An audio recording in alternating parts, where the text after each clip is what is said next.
Have you ever given everything you had, late nights, sacrificed weekends, relentless discipline, and still felt like you were stuck on a treadmill going nowhere? Maybe you chose a major that looked smart on paper but drained your soul in silence. Maybe you launched a business in an industry that never felt like home, fighting uphill every single morning. Or maybe right now you're grinding your way up a mountain, breathless and burned out, secretly asking yourself, is this even my mountain? Here's the uncomfortable truth. It's not always about effort, it's about direction. You can hustle with heroic intensity, but if you're pointed the wrong way, all that power just pulls you deeper into frustration. Because when you finally align with the path that fits you, something shifts. Resistance turns into momentum.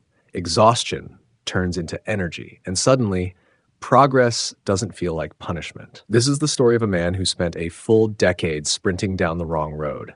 10 years chasing something that was never meant for him before he discovered what the right road actually felt like. And what he learned will change the way you think about success forever. Stay with me.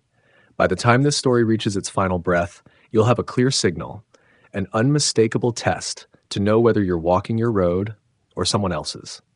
In the heart of a city that never slowed down, where sirens blended with ambition and skyscrapers echoed with competition, there lived a 35-year-old attorney named Daniel. On paper, he was the definition of success. A polished law degree from an elite university, a coveted role at a powerful firm, a salary that made family gatherings glow with pride. An office with his name etched in gold on the door. But behind that door, Daniel was quietly suffocating. Every morning, the alarm didn't wake him. It condemned him. Each case file landed on his desk like another brick in a wall closing in. Every courtroom appearance drained him, not because it was hard, but because it felt hollow. He would sit for long stretches, eyes locked on pages of legal arguments, and feel absolutely nothing. No spark, no hunger, no sense of purpose. Just duty, just expectation, just routine. Meanwhile, his colleagues were alive. They argued cases with fire blazing in their eyes. They dissected legal strategy like artists shaping a masterpiece. They celebrated wins like warriors returning from battle. To them, the law wasn't paperwork, it was poetry. And Daniel couldn't understand why he felt like a ghost in a room full of passion. But Daniel felt like a man reciting lines from a script he never agreed to perform. 10 years earlier at 25, he had stood at a crossroads that would quietly define his life. Back then, his heart belonged to words.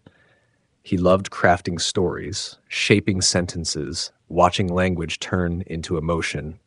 He dreamed of becoming a journalist, traveling across borders, chasing truth, telling stories that mattered. But one evening, his father, a sharp, accomplished businessman, sat him down and delivered a different vision. Writing is a pastime, he said, not a future. Law is solid, law is respected, law is safe. One day you'll be grateful. Daniel was young, unsure, eager to prove himself. So he nodded. He made a quiet deal with himself. I'll study law for a few years, build security, then I'll come back to writing. But a few years stretched into 5. 5 turned into 8. 8 became 10. And with every promotion, every raise, every layer of responsibility, the exit door grew heavier. Now at 35, Daniel looked successful from the outside.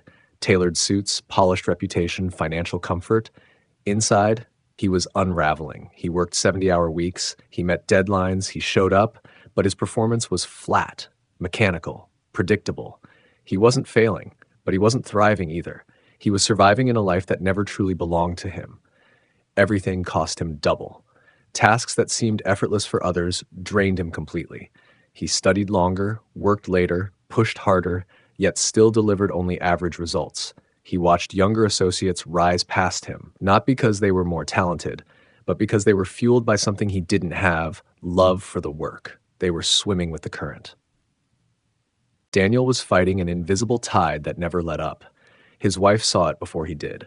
One quiet evening, she looked at him and said, "Daniel, you haven't smiled about your job in years. When did you stop being happy?" He opened his mouth to answer. Nothing came out. Because he genuinely couldn't remember. That night, sleep refused to come. One question echoed in the dark like a warning bell. What if this isn't my path? What if I traded 10 years of my life for the wrong dream? 3 months later, his body answered for him. Daniel collapsed in his office. Severe exhaustion, chronic stress, total burnout. After a decade of forcing himself forward, his body finally rebelled. Enough. At the hospital, the doctor scanned his charts and asked calmly, "What do you do for a living?" "I'm a lawyer," Daniel replied. The doctor looked up, paused, then asked one simple question: "Do you enjoy it?" Daniel opened his mouth. And for the first time in years, he didn't have the strength to lie. He opened his mouth to say yes, the same automatic response he had delivered for 10 years. But this time was different. There were no colleagues to impress, no clients to reassure, no father to make proud, just a sterile hospital room, white walls, beeping monitors, and the undeniable evidence of his own collapse. The truth slipped out before he could stop it. "No, I don't enjoy it. I hate it. I've hated it for years." The doctor didn't look surprised. He simply nodded. "Your body is speaking for you," he said. "You can't spend decades fighting your own nature. Sooner or later, something breaks." Daniel left the hospital with a prescription in one hand and a warning in the other. Reduce the stress, or prepare for consequences that won't be reversible. But how do you reduce stress when the source of it is your identity, your career, your daily existence? That night, alone in his apartment, Daniel did something he hadn't done in a decade. He opened a dusty box from his college years. Inside was an old journal, pages filled with articles he had written at 22. Travel pieces, interviews with strangers who had rebuilt their communities, stories pulsing with curiosity and heart. He began to read. And something inside him cracked open. These words weren't lifeless. They weren't mechanical. They were vivid, brave, alive. He could feel the hunger in them, the fire. This was the version of himself he had buried before he chose safety over calling, before he convinced himself that practicality mattered more than purpose. He closed the journal slowly and whispered into the silence, "I can't keep living like this." His voice trembled, but it was steady enough to mean it. "I would rather fail at something that sets me on fire than keep succeeding at something that's slowly destroying me." The next morning, before fear could talk him out of it, Daniel walked to a place he had passed 100 times but never dared to enter. A quiet little cafe on a side street, where a retired journalist named Margaret hosted informal mentoring sessions for anyone brave enough to chase words. Margaret was 68, silver hair, steady posture, eyes that carried 4 decades of deadlines, breaking news, and stories gathered across 3 continents. She had left the newsroom 5 years ago, but journalism had never left her. When Daniel sat down across from her, hands tense, voice uncertain, she didn't interrogate him. She simply smiled.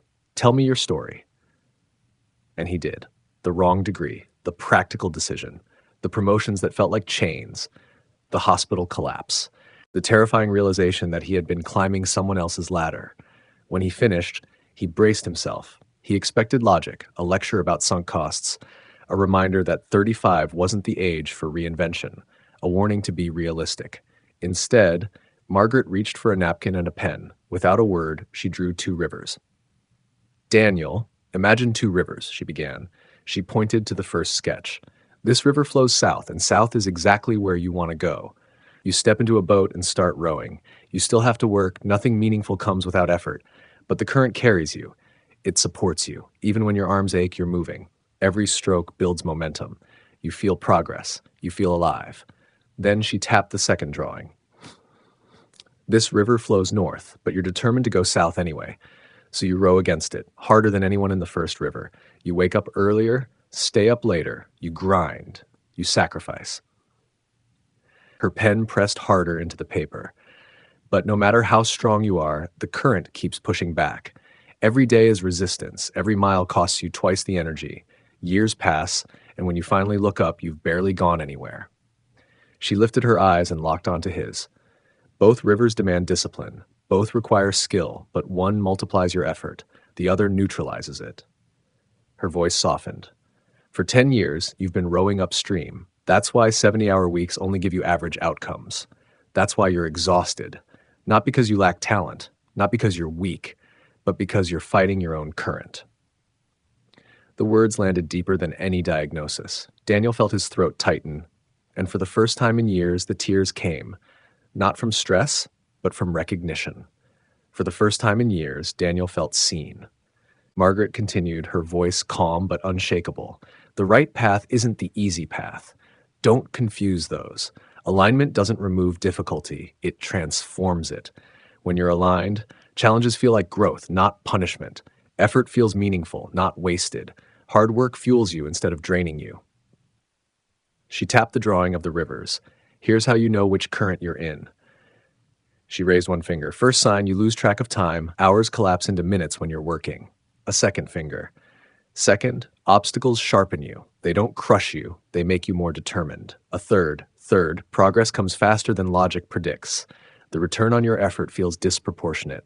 A fourth, support appears. People want to collaborate. Doors open. Opportunities surface without you forcing them. And finally, a fifth, even when you're physically tired, you're deeply fulfilled. There's a quiet satisfaction underneath the fatigue.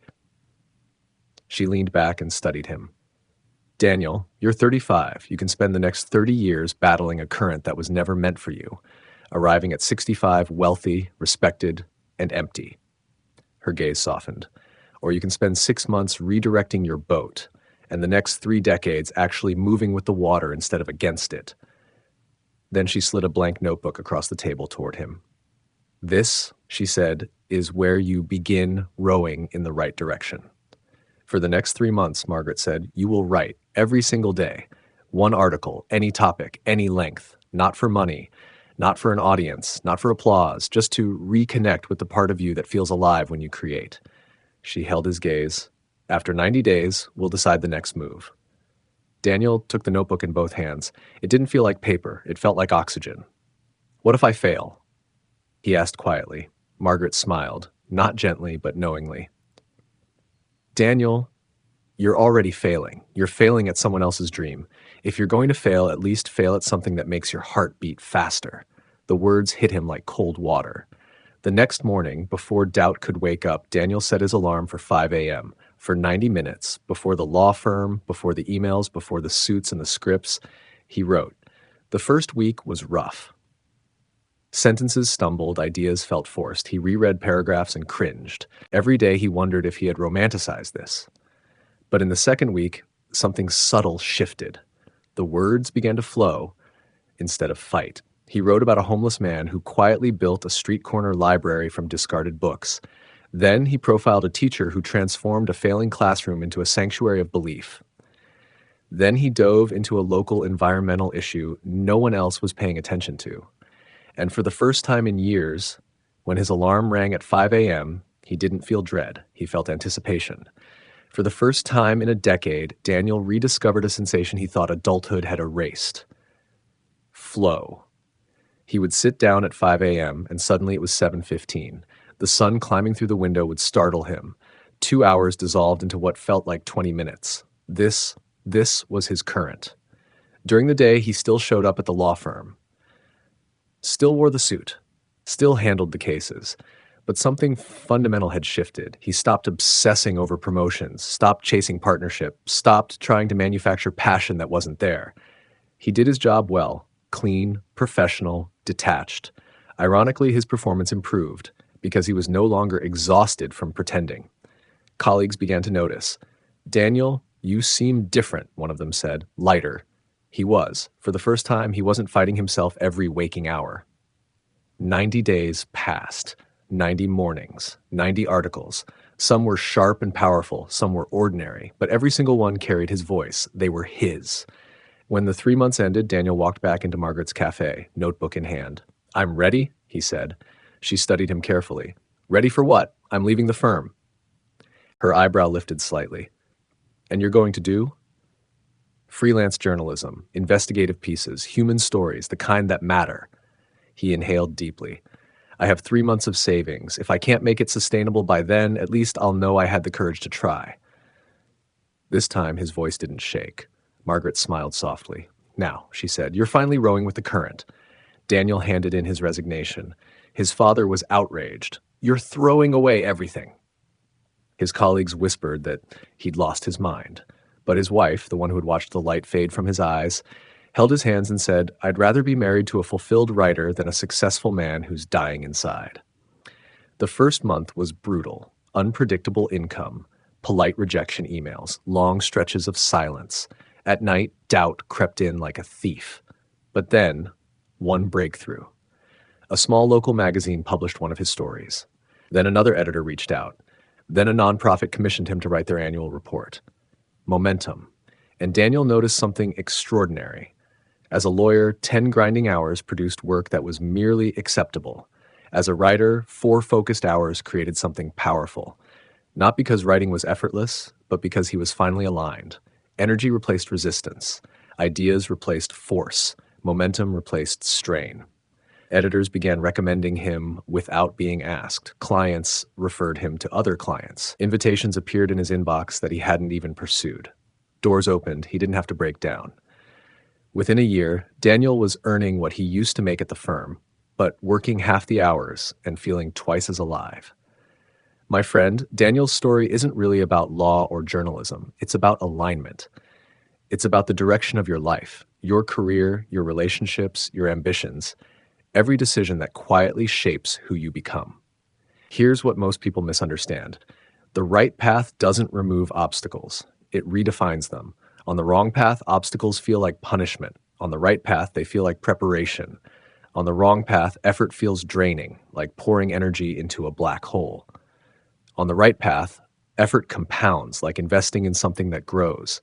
On the wrong path, even success feels heavy. On the right path, success fuels you. When you choose the correct direction, you've already won half the war.